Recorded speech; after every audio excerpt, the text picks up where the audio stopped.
Dubai दुनिया का tourism hub बन चुका है, जहां दुनिया भर के लोग ऐशो आराम और लग्जरी लाइफस्टाइल के मजे लेने के लिए जाते हैं। मगर इसी के साथ दुबई में गर्मी भी हद से ज्यादा पड़ती है और यहाँ की आबो हवा भी बहुत ज्यादा ड्राई है, जिसकी वजह से बारिश भी बहुत कम होती है। इसी मसले को हल करने के लिए दुबई के हुक्मरानों ने आर्टिफिशियल रेन करवाना शुरू कर दी, जिसे क्लाउड सीडिंग कहा जाता है।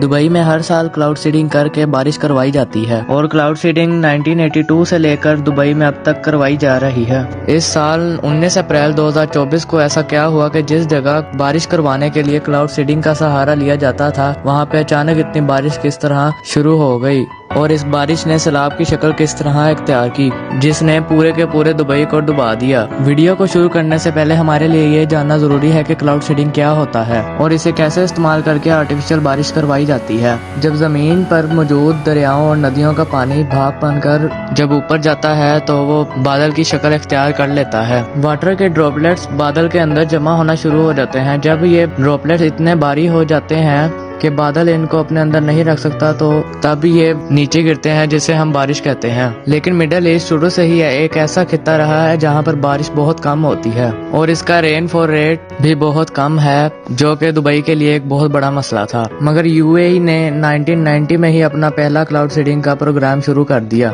और तब से लेकर अब तक यूएई अपनी मर्जी के मुताबिक बारिश करवाता है। इन सब प्रोसेस में बादलों के ऊपर मुख्तलिफ सोर्स यानी सिल्वर आयोडाइड और पोटाशियम आयोडाइड को रिलीज किया जाता है, जो कि बादलों में मौजूद वाटर ड्रॉपलेट के साथ मिलकर क्रिस्टल्स की शक्ल इख्तियार कर लेते हैं। दुबई अपने पानी के मसले को हल करने के लिए हर साल क्लाउड सीडिंग करवाता है, मगर इस बार जिस मुल्क में सही तरीके से बारिश भी नहीं होती थी, वहाँ इतनी बारिश हो चुकी है कि वहाँ पे सैलाब आ चुका है। ये बारिश इतनी ज्यादा हुई है कि दुबई एक वक्त के लिए जाम ही हो चुका था। लाखों गाड़ियाँ, दुनिया के महंगे तरीन घर, शॉप्स, होटल्स इस बारिश की वजह से डूब चुके थे। हर तरफ पानी ही पानी नजर आ रहा था। शुरू में ये बारिश भी आम बारिश की तरह लग रही थी, लेकिन ये बारिश 5.5 इंच तक पहुंच जाती है। दुबई की सड़कें कई फुट तक भर चुकी थी और दुबई के ट्रैफिक का निजाम भी खराब हो चुका था। दुबई एयरपोर्ट, जो दुनिया का सबसे बिजी तरीन एयरपोर्ट है, वहाँ पर भी पानी बहुत फुट तक खड़ा हो चुका था और सारी फ्लाइट्स को डिले करना पड़ा था और इस सब का जिम्मेदार क्लाउड सीडिंग को कहा जाने लगा। मगर कुछ माहिरीन का कहना है कि ये